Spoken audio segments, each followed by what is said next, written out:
Oferecimento.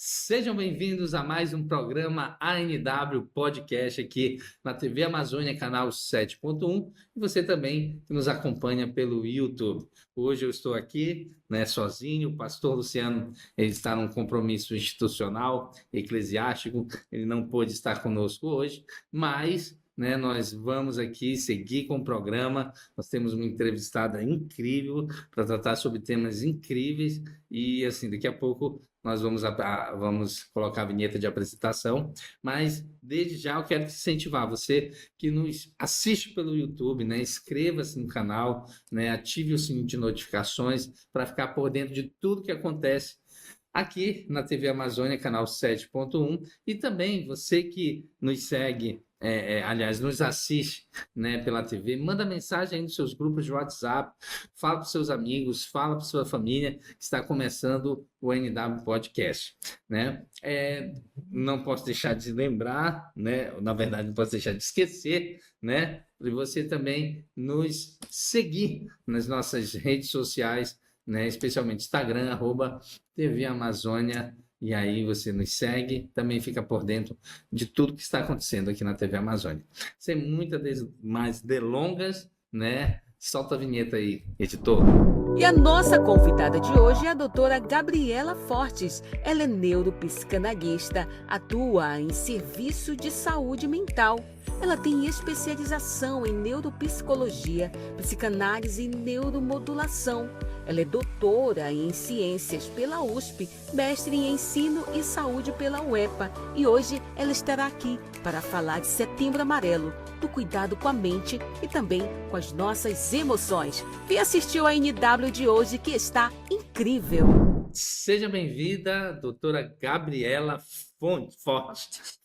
Gabriela Fortes, Assim, você viu aí na apresentação, a doutora Gabriela é muito gabaritada, doutora em ciência pela USP, é mestre em ensino de saúde na Amazônia pela UEPA, neuropsicóloga, psicanalista e também neuromoduladora. Mas, rapaz, a potência. Imagina. Seja bem-vinda. Muito obrigada, muito obrigada. Eu dedico esses títulos todos a Deus, Eu acho que sem a permissão dele a gente não consegue nada. Que excelente, que bom. Começamos bem. Amém. Doutora, como assim, a gente conversou aqui nos bastidores, a senhora está aqui em Santarém há 17 anos, 17 anos. 17 anos. Como foi essa vinda para Santarém? Fale um pouco de você, fale de onde você é, e fale também como foi essa vinda e também a escolha para essa carreira tão promissora aqui. Sim, bom, primeiramente, muito obrigada pelo convite. É muito gratificante, abrir um espaço desse para a gente falar de temas tão importantes como a saúde mental. Nós estamos no mês, de setembro, que existe a campanha, que faz alusão ao Setembro Amarelo, alusão ao risco, ao suicídio. E fico muito feliz, de estar aqui podendo falar um pouquinho para as pessoas sobre a necessidade da gente cuidar da nossa saúde mental. Então, falando um pouquinho de mim, eu desde muito jovem a saúde mental me chamava atenção, Desde o ensino médio eu tinha interesse. Eu tive alguns colegas, na juventude que infelizmente cometeram suicídio e aquilo me intrigava, me chamava atenção. E quando eu escolhi, o curso de psicologia, eu queria fazer a especialização, uma pós-graduação na área da psiquiatria. E eu lembro que na época, eu sou de Belém, eu sou natural de Belém, E na época não existia, né, residência, não existia especialidade na cidade para psiquiatria, e eu prestei concurso para São Paulo, para o Instituto de Psiquiatria da USP, em São Paulo, e eu fui aprovada e fui então morar para lá. E ao estar na residência, né, do Instituto de Psiquiatria do HCFM USP, eu fiquei 2 anos e meio lá fazendo a minha residência e me especializei na área da saúde mental. E para que a gente pudesse estar fazendo o rastreamento, né, do diagnóstico dos pacientes, a gente aplicava testes neuropsicológicos. Então, eu me especializei nessa área da avaliação neuropsicológica, da neuropsicologia, de uma forma bem, né, bem intensa, e me encantei pela área.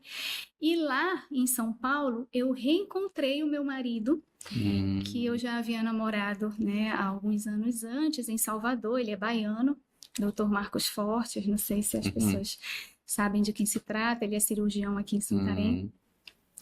E ele me levou para Salvador, né, e lá nós moramos 7 anos. E nessa minha estada em Salvador, eu fiz a minha formação em psicanálise na clínica lacaniana. E para que você se forme em psicanalista, você tem que fazer mais 6 anos, né, de É formação. praticamente outra graduação. Outra graduação. E assim eu fiz, né? E essa minha formação em psicanálise foi em Salvador, na clínica lacaniana de lá. E nós planejamos o nosso segundo filho, né, a minha segunda filha, e foi quando eu pedi para ele para nós voltarmos para o Pará. Nós morávamos em Salvador, e eu pedi que nós voltássemos para o Pará, que eu queria ficar perto da minha mãe e do meu pai, e ele concordou. E quando nós viemos para Belém, um belo dia, né, nós fomos surpreendidos com a nomeação dele para assumir o Hospital Regional daqui de Santarém. Uau! Meus pais bem felizes, porque eu tinha retornado. Chegar.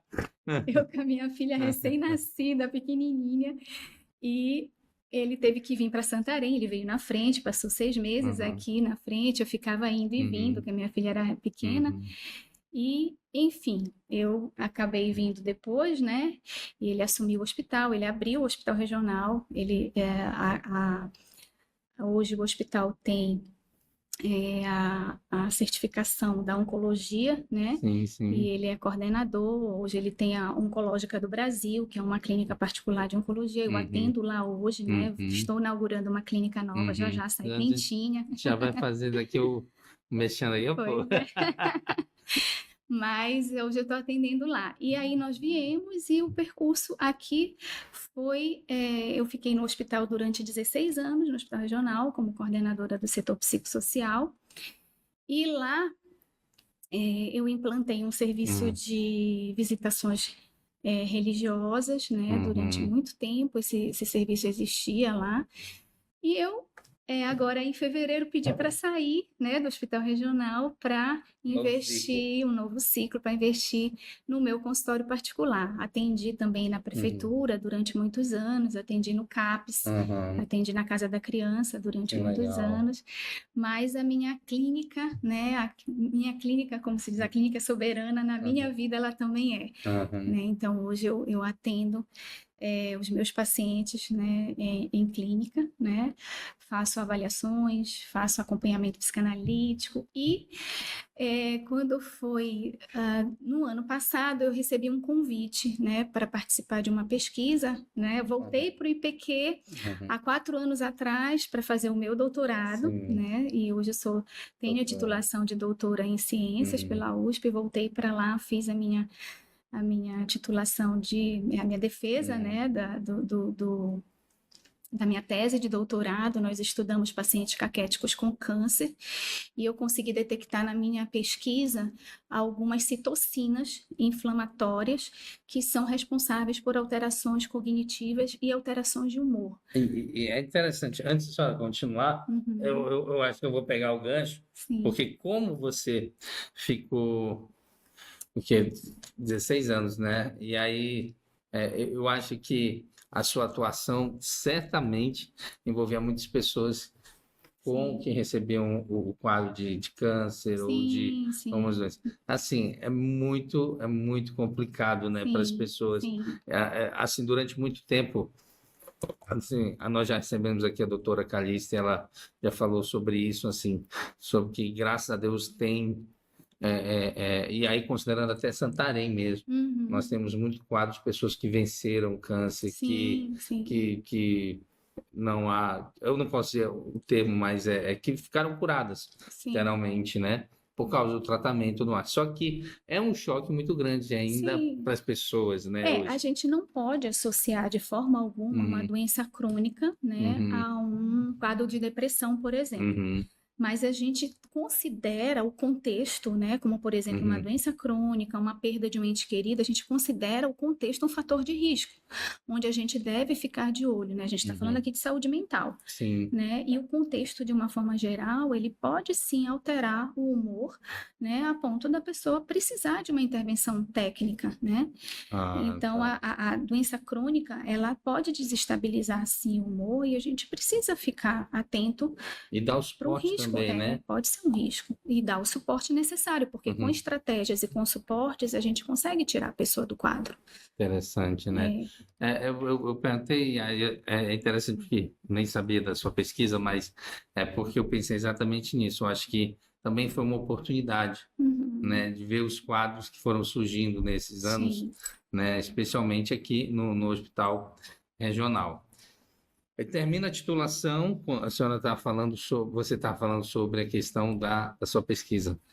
Então a gente detectou que algumas inflamações Uhum, crônicas, elas alteram, né? Alteram o humor, alteram a cognição.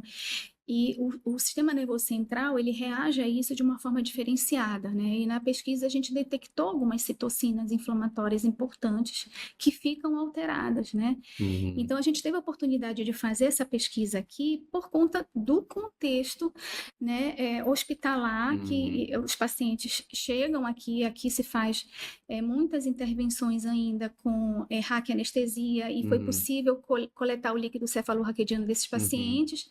E a minha pesquisa era uma pesquisa paralela à pesquisa do meu marido, né, que ele uhum, coletava esse líquido, fazia a uhum. pesquisa dele e eu avaliava os pacientes a nível cognitivo e de humor.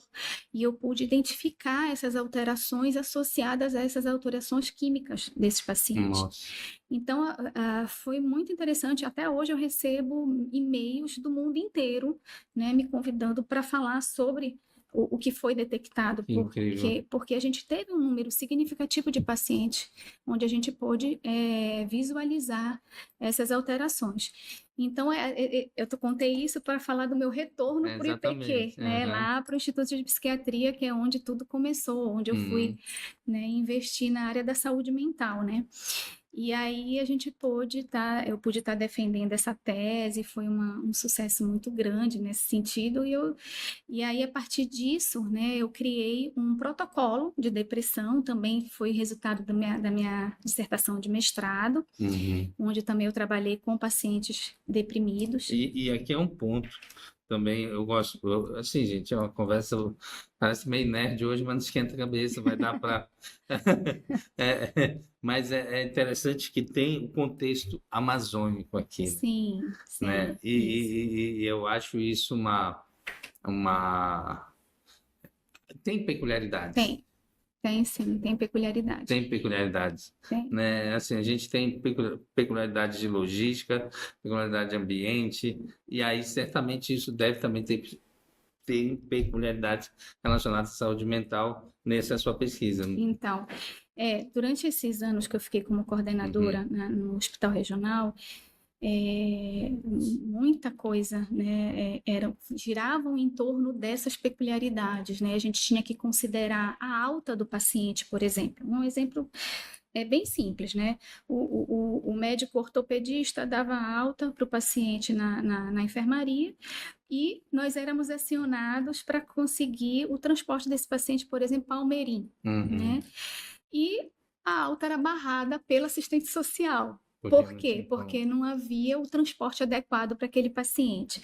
Um outro exemplo, nós recebíamos frequentemente indígenas, né? Aham. Que algumas vezes não conseguiam dormir em cama. A gente teve que adaptar algumas enfermarias, colocar armador de rede, né, para os indígenas. Então, essas peculiaridades, tínhamos que chamar tradutores, né, para Uhum. poder o Cada língua paciente dizer, nativa, a gente né? conseguir identificar o que o Aham, paciente estava sentindo para o aham. médico poder diagnosticar.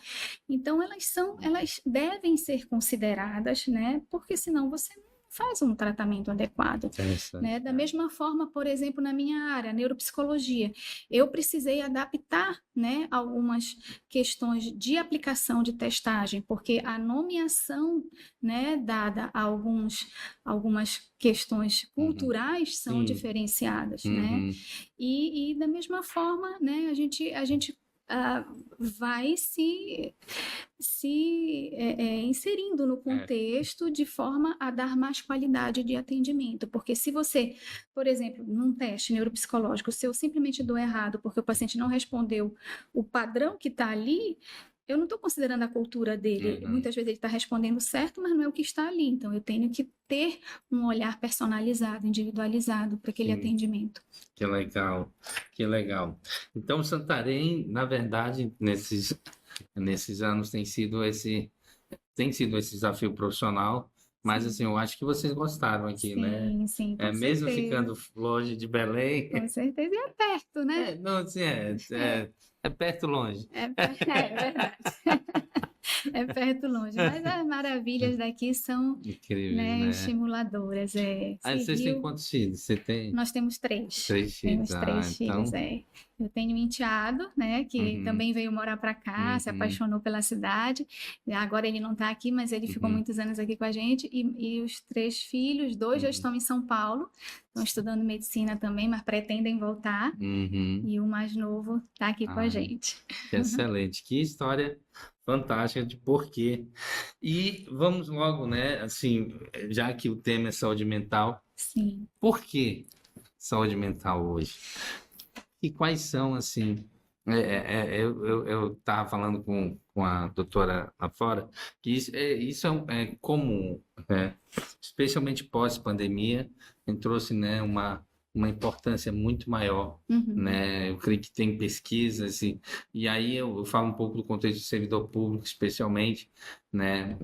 Lá na UFOPA nós temos várias pesquisas nesse sentido e de como essa questão da saúde mental ela se tornou mais, vamos dizer assim, focal Uhum. nos últimos anos. E aí, assim, como a senhora falou, teve essa questão dos amigos e tudo mais, e hoje, assim, qual a importância da saúde mental? Eu sei do seu trabalho, mas assim, qual a sua visão da saúde mental, o contexto Santarém, né, e o contexto atual? Olha, eu acho que da mesma forma que a gente se preocupa em cuidar da saúde física, né, nós Uhum, deveríamos ter o cuidado de cuidar da saúde mental. A saúde mental, ela é fundamental para você viver bem. uhum, E você tem que entender que utilizar algumas estratégias, né, para manter a saúde mental, elas são fundamentais. Eu sei que a gente está num mês alusivo, né, uhum, ao cuidado do risco ao suicídio, mas a gente deveria pensar e falar nisso, dar palestras o ano inteiro, porque a gente vive, né, com questões circunstanciais o tempo todo. A gente tem uhum, perdas na vida, a gente tem conflitos, a gente passa por mudanças, né, que acabam muitas vezes desorganizando, né? E a busca, né, do equilíbrio frente a todas essas situações é fundamental. A gente sabe que cada pessoa tem um perfil, tem um uhum, jeitinho, né, de lidar com as questões que vão surgindo. A gente sabe que o que é muitas vezes impactante para um não impacta para o outro.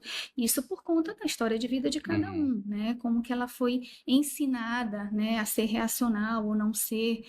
E você conhecer sobre como você lida, né, com as questões da vida é fundamental muitas vezes para você começar a querer se distanciar de situações que a gente chama ansiogênicas. Uhum, Então, se você identifica, né, que algumas situações elas são gatilhos, né, para desencadear uma desorganização interna, por que você vai se colocar naquelas situações, né?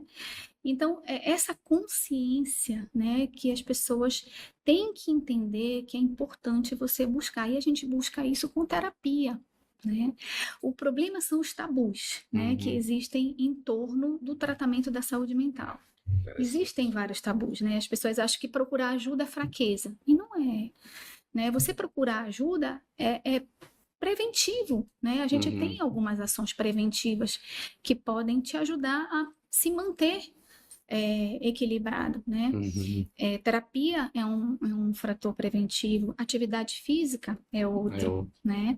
Alimentação saudável também é outra, porque a gente sabe, por exemplo, que o intestino, né? Muitas pessoas já falaram sobre isso, que é o segundo cérebro, a gente sabe que no intestino são produzidos alguns neurotransmissores também, então você se alimentar mal, você comer alimentos ultraprocessados pode prejudicar também a quantidade de serotonina, de noradrenalina, enfim, de receptores que podem alterar o teu humor.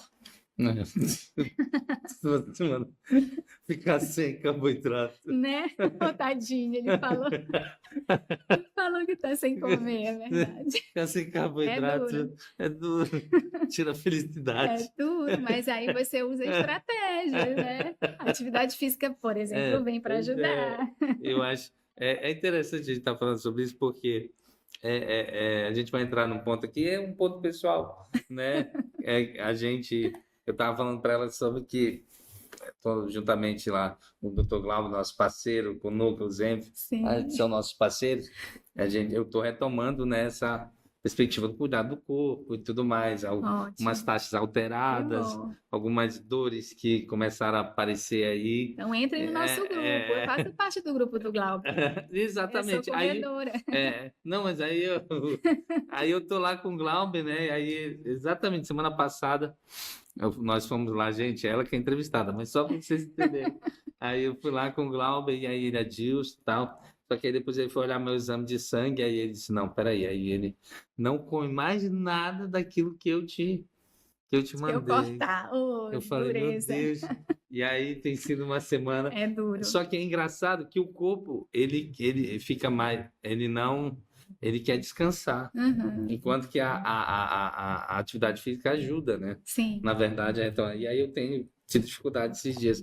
Mas é incrível, gente, essa questão da alimentação, também como ela é. Como conta. Né? E principalmente também por caso, que, falando no meu caso, né? Eu sou obeso, e quanto, por exemplo, eu já descontei ansiedade na comida. Sim.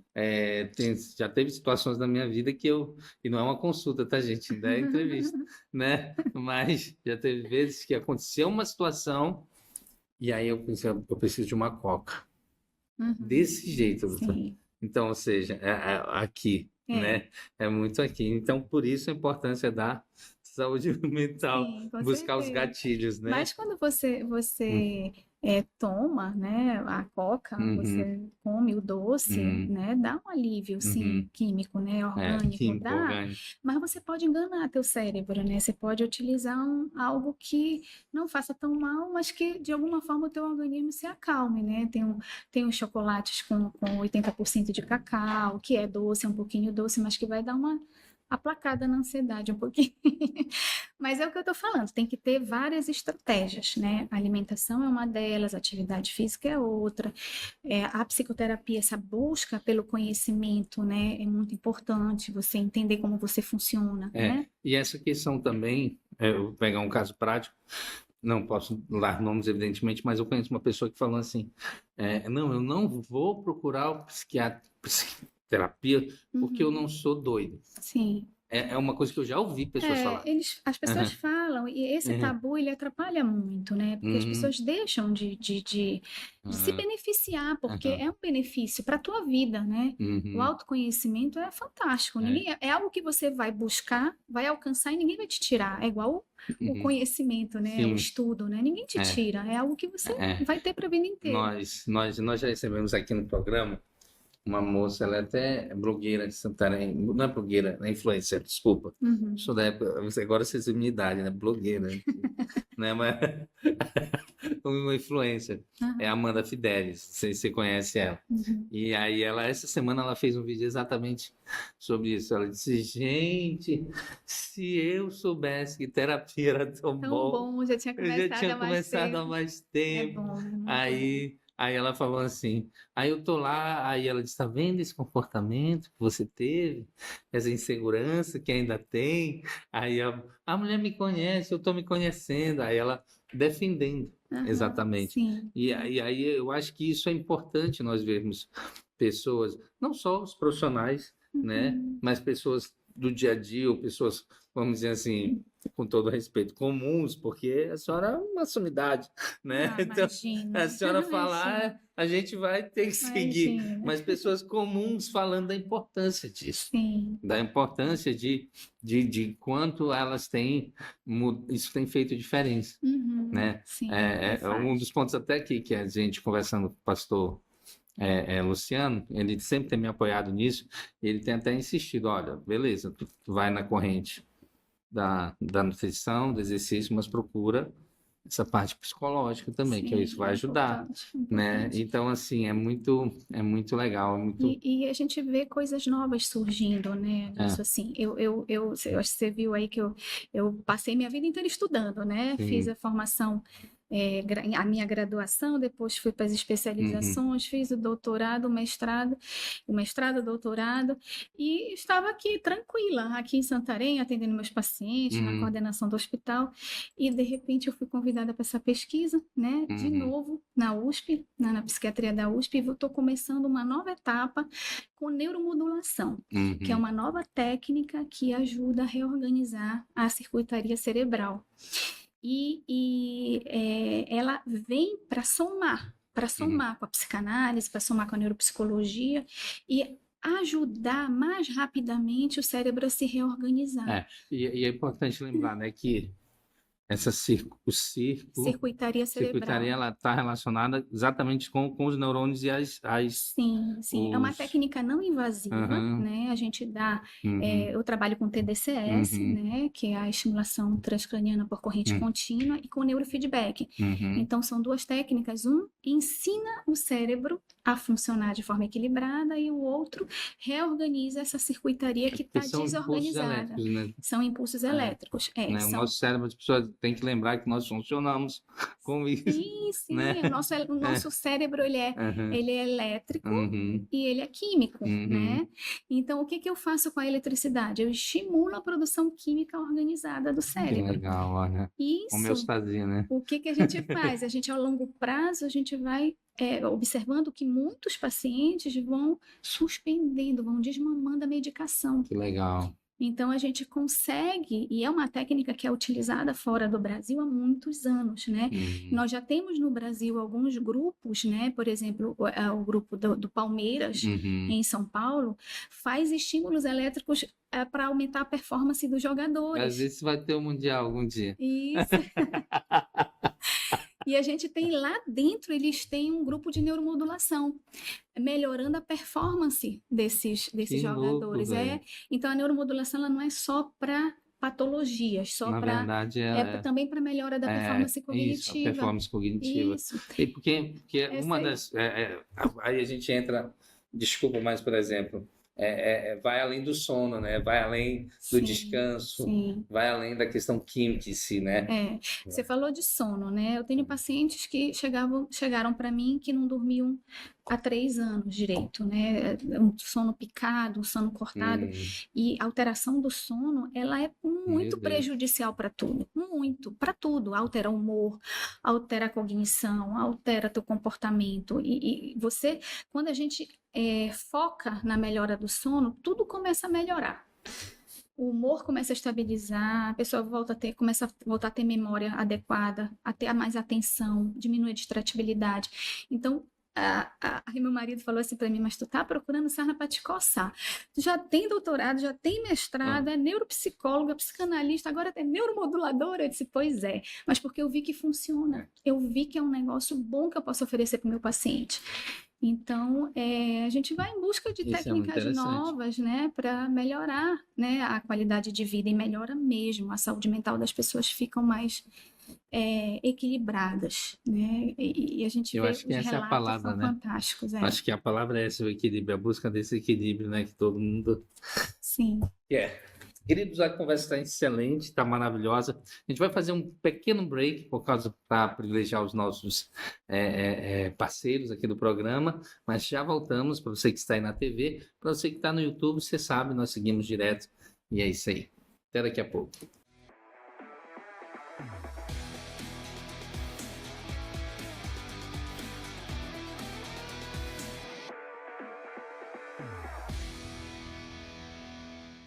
Estamos de volta com o nosso programa ANW Podcast, hoje com a doutora Gabriela Fortes. Está sendo incrível, já tivemos um bloco maravilhoso aqui e vamos para o segundo bloco, porque eu sei que tem muitas coisas ainda para nós falarmos, né? Especialmente, eu já vou começar, aproveitar o tempo.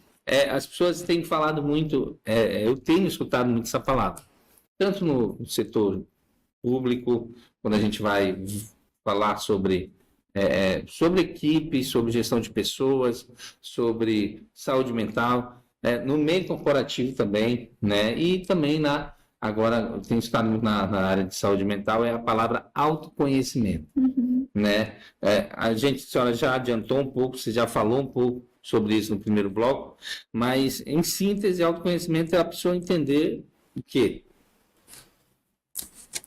Entender o seu funcionamento psíquico, né? Como que você é tendencioso a reagir às situações, às circunstâncias da vida, né? Se você compreende que você tem, por exemplo, né, uma dificuldade de lidar com pessoas, né, que têm um perfil autoritário, por exemplo, de mandar em você, e aquilo te incomoda, aquilo te irrita, né? Aquilo te desorganiza, tira teu sono, né? Por que você vai se aproximar de pessoas com esse perfil, né? E se a gente for observar, muitas vezes o nosso psiquismo, ele nos boicota. Ele nos faz ir, né, adiante, na frente de situações que de alguma forma vão nos desorganizar. O psiquismo faz isso, a psicanálise explica, né, o motivo pelo qual isso acontece, porque a pulsão ela quer de alguma forma se satisfazer, aí eu já estou entrando um pouco na psicanálise lacaniana, né, mas se a gente percebe que isso acontece com frequência, porque se a gente parar para observar as situações, elas, na nossa vida, elas se repetem, só muda personagens e ambiente. Então a gente vai vendo que as situações que vão nos incomodando, elas vão se repetindo. Aí elas ficam mandando em você, elas ficam te controlando. A partir do momento que você as conhece, você passa a dominá-las, né? Então isso é só com uma busca de terapia, uma busca interna, né, com um trabalho psicanalítico, você vai conhecer o que acontece com o teu psiquismo. Por que você funciona dessa forma? Aí a gente vai tentar entender a tua história, que é individualizada. A tua história é tua, né? A gente pode ter numa família gêmeos univitelinos, vão ser diferentes, né? Então a gente precisa conhecer, né, como as coisas impactaram na tua vida durante o teu desenvolvimento. E o autoconhecimento é isso, é a busca, né, de você perceber como você funciona. Eu já vi casos assim, e eu acho que é muito comum que a pessoa fala assim, fulano, ele surtou, ou então fulano simplesmente teve uma reação. Só que, na verdade, de repente, já tinha algum acúmulo que ele não identificou, né? A pessoa, ela vem dando sinais, né? É exatamente também sobre isso que a gente vai falar em relação ao setembro amarelo, né? O risco ao suicídio. É exatamente isso, né? A gente perceber, conscientizar a população de que a gente tem que ficar atento aos sinais. Existem vários sinais que vão sendo dados, né? Existem sinais verbais, sinais emocionais, cognitivos, comportamentais, sinais físicos, né? E ficar atento ao contexto, né? Aí, se a gente perceber que esses sinais estão existindo, né? Ter, de uma forma mais enfática, uma ação para evitar o pior. Interessante. E aqui, nós já adentrando um pouco nesse tema, o tema do Setembro Amarelo, né? Quantos anos já estamos com Setembro Amarelo? A campanha começou em 2015. 2015, né? E foi determinado que o dia 10 de setembro, né, seria o Dia Mundial do Risco ao Suicídio. Então, há uma mobilização, né, de vários países, né, para alusão a esse tema, para que a gente possa conscientizar a população. A gente considera que é um risco de saúde pública, né? É um problema de saúde pública, o suicídio, né? Visto que a gente tem algumas estatísticas importantes, né? Em julho de 2025 foi feito o levantamento dos suicídios cometidos em 2024, e a gente tem um número de 16.218 suicídios cometidos no Brasil em 2024, que é uma média de 44 suicídios por dia. Gente, é muito alto. É muito alto. Então, a gente tem que ficar atento, né? Não é um tema leve, né? É pesado a gente falar sobre isso, porque a gente vê muita gente com falas do tipo, mas ninguém imaginava, né, que a pessoa fosse cometer aquilo, mas se a gente se atentar para os sinais, né, a gente pode oferecer uma escuta ativa, né, um apoio, até uma intervenção mais eficaz, né, se a gente perceber que aqueles sinais estão ali, né. Eu acho que vale a pena, né, que a gente fale um pouquinho desses sinais, né. Não sei se você então, pode ficar à vontade. Falar sobre esse... Na verdade, assim, a gente fica às vezes preocupado como tratar desse tema, porque é um tema muito delicado, né? Mas, assim, a doutora Gabriela até estava me explicando, daí a importância de nós falarmos. Porque, às vezes, as pessoas... você tem um parente, você tem um familiar, você tem um amigo, né? E, de repente, até uma pessoa que esteja nessa situação, isso pode servir não como um gatilho negativo, mas aí nós esperamos, né, que sirva exatamente como um escape, né, para você também buscar a forma de melhor resolver, né, esse momento. Sim. Pode falar sim, doutor. Então, os sinais verbais, né? Existem os sinais verbais, né? A pessoa que fala muito frases do tipo, se eu morresse, ninguém ia sentir minha falta, né? Seria melhor que eu morresse para acabar logo com tudo isso, né? Eu não aguento mais, né? Seria mais tranquilo se eu fosse embora, né? Então, esses são sinais verbais. Se a pessoa fala isso com muita frequência, né? Às vezes a gente fala uma bobagem num momento de raiva, né? Passageiro, não se repete, mas se existe uma frequência desses sinais verbais, dessas falas, né? A gente tem que ficar atento, porque é um sinal, né, de risco. Sinais emocionais e cognitivos, como, por exemplo, né, a pessoa apresenta uma fala de desesperança, de desamparo constantemente, né, de tristeza, de que nada mais vale a pena, não tem propósito na sua vida, não tem mais sentido, né? Então, são sinais emocionais, um isolamento social, né? É um sinal comportamental, né? Que são sinais importantes também, né? Os comportamentais. A pessoa começar a doar, a dar, né, objetos de valores, né, a gente tem que ficar atento para isso, né? E físicos, né, sinais físicos, muitas vezes um cansaço extremo, né? Pode ser também um sinal importante. E o contextual, né? Como eu falei ainda há pouco, a gente tem que chamar a atenção e ficar muito atento quanto a uma perda, né, significativa, que no momento de desespero a pessoa pode atentar contra a própria vida, né?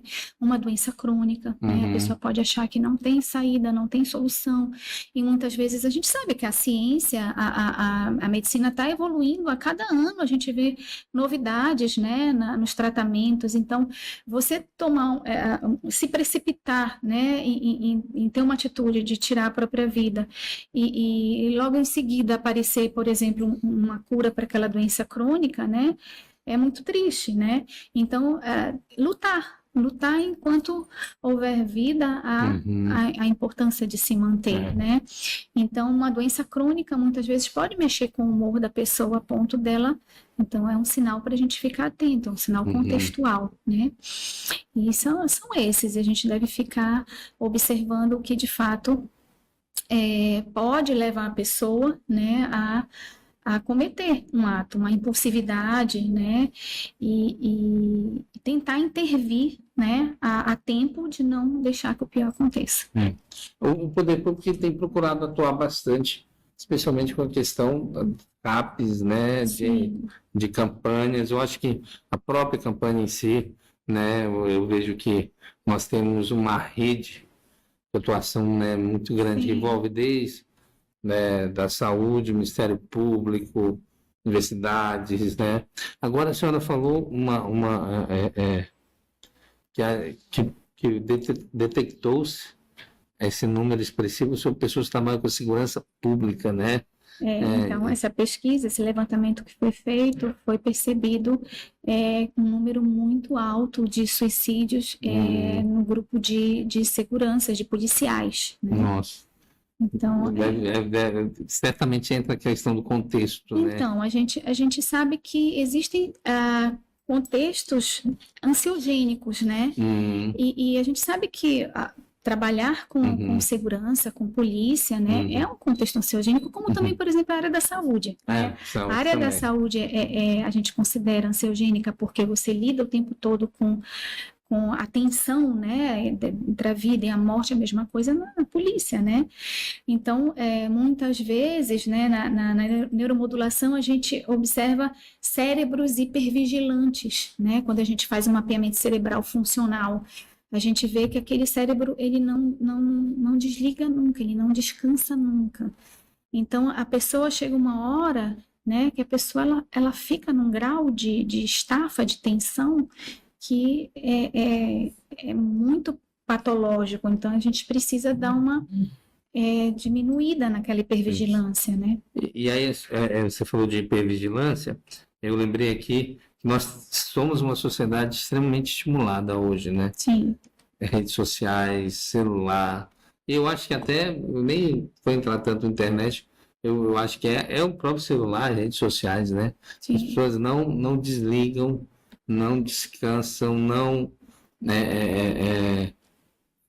ficam todo o tempo e também tem se expondo, né? Sim. E às vezes sendo expostas, mas principalmente a palavra, na verdade, não é se expondo, é recebendo conteúdo que às vezes pode, juntamente com um gatilho, diminuir a autoestima, diminuir, aumentar a ansiedade. Aumentar a ansiedade. O que a gente observa, né? A gente sabe que hoje não dá para você viver sem acompanhar, né, o que está evoluindo. A gente sabe que as redes sociais hoje são fundamentais até para a gente ficar atualizado, né?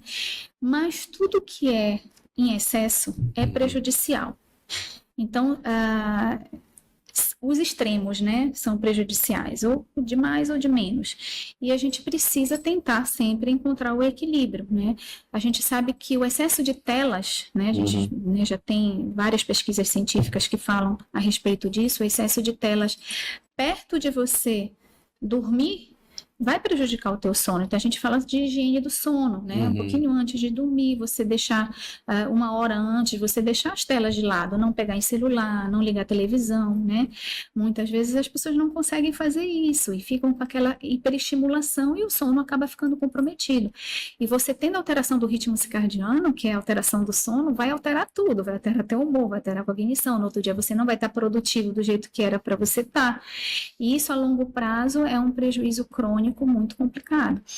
Então, esse excesso de utilização de redes a longo prazo pode te prejudicar e mexe na autoestima, como você falou, né? Eu falei certa vez em uma outra entrevista, né, que ninguém posta foto chorando. Você vai postar foto do teu melhor momento, né? Não vai postar foto do teu pior momento. E ninguém tem melhores momentos 100% o tempo inteiro, né? A gente passa por situações na vida. Então, se você ficar achando que sempre, né, a grama do vizinho é mais verde que a sua, e ficar se questionando por que que o outro é tão feliz e você não, isso vai mexer com a tua autoestima em algum momento, né? Incrível. Então, mais um conselho. Pensar de uma forma crítica, né? E Se você perdeu um conteúdo que saiu ali, tá tudo bem, né? Você não vai morrer por isso, né? No passado as pessoas não tinham redes sociais e Incrível, viviam né? bem, né? Nós, eu sou dessa época. Eu vou falar por mim. Esses dias eu estava pensando nisso, que a nossa diversão era colocar filme no final de semana Aham. para assistir, era Brincar na rua, brincar na né? rua, É. era tantas outras coisas, a gente nem pensava streaming, Uhum. assistia, que Santarém ela nunca, ela assim, ela tinha um cinerama, né, que é e hoje nós temos um cinema, mas na época assim, nós tínhamos um, só que ele não recebia os filmes muito, às vezes Demorado. atualizados, demorava, mas a gente ia e era muito legal. Mas hoje é tudo, as coisas acontecem, você está sabendo, Uhum. e é outra. Eu fico pensando, eu tenho uma filha, e eu fico pensando, meu Deus, é totalmente diferente a criação, é totalmente diferente As demandas vão as mudando, né? demandas, né? A gente observa isso nos filhos de diferentes idades. Cada um tem Uhum, uma demanda, né? uhum, E ainda que passem pelas mesmas fases, as demandas são diferentes, né? Mas é isso, o contexto é diferente, o que é oferecido, né, uhum, hoje em dia pela sociedade são outras coisas, e a gente tem que se adaptando. A gente vê que hoje o Manual de Desordens Diagnósticas, né, o DSM-5, uhum. ele já inclui desordens que falam a respeito da hiperestimulação de redes sociais, de telas, né? E que Então tem desordens. acaba sendo mais cedo, né? Sim, Hoje, também. cada dia Porque mais cedo a as gente pessoas. vê muitos pais, para não ter a criança, entre aspas, incomodando, dá o celular para fazer joguinho, para se distrair. Na verdade, muitas vezes aquilo com muita intensidade vai prejudicar o filho. Isso. Então, assim, como nós, assim, a pergunta que eu quero fazer, eu sei que a gente não tem receita de bolo, né? Sim. Cada caso é um caso, Uhum. né? Mas como melhorar ou como buscar as pessoas que estão nos assistindo, eu não sei como falar isso, mas não entrar nesse caminho. Eu acho que essa é a melhor palavra. Isso.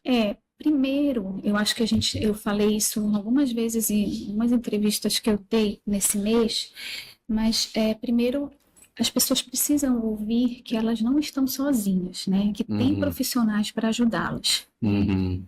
E que elas não devem silenciar em relação à própria dor, né?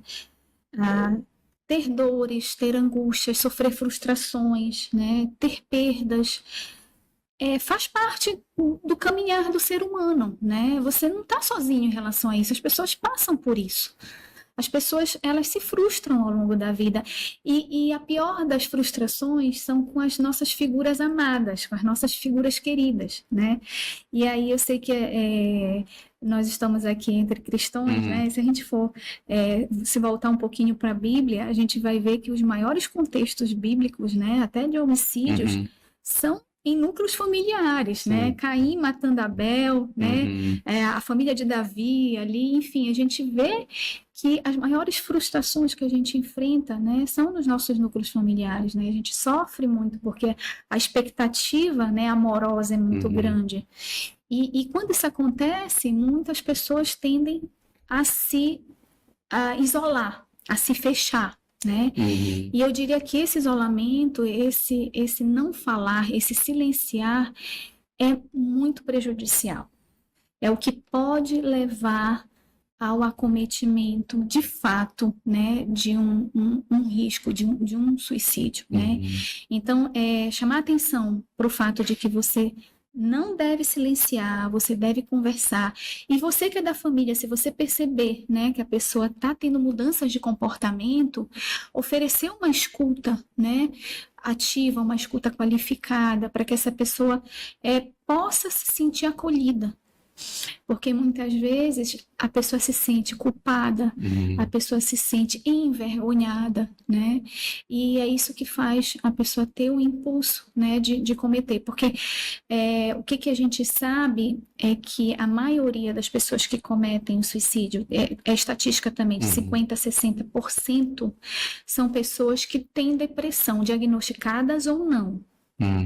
A depressão, ela não é o único fator de risco para o suicídio. Nós temos outros fatores, como outras doenças mentais, né?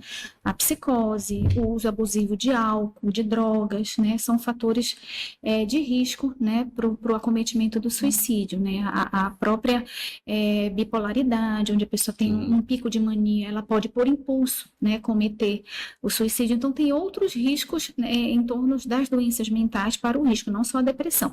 Mais de 50% a 60% das pessoas que cometeram é sabido que tinham depressão diagnosticadas ou não, quando é feito o levantamento. Então, a gente tem que ficar atento aos riscos, né, das doenças, das patologias, das doenças mentais, de uma forma geral, para que a gente possa intervir, possa tratar, porque a pessoa, ela não quer tirar a própria vida. Ela quer acabar com a dor que ela está sentindo.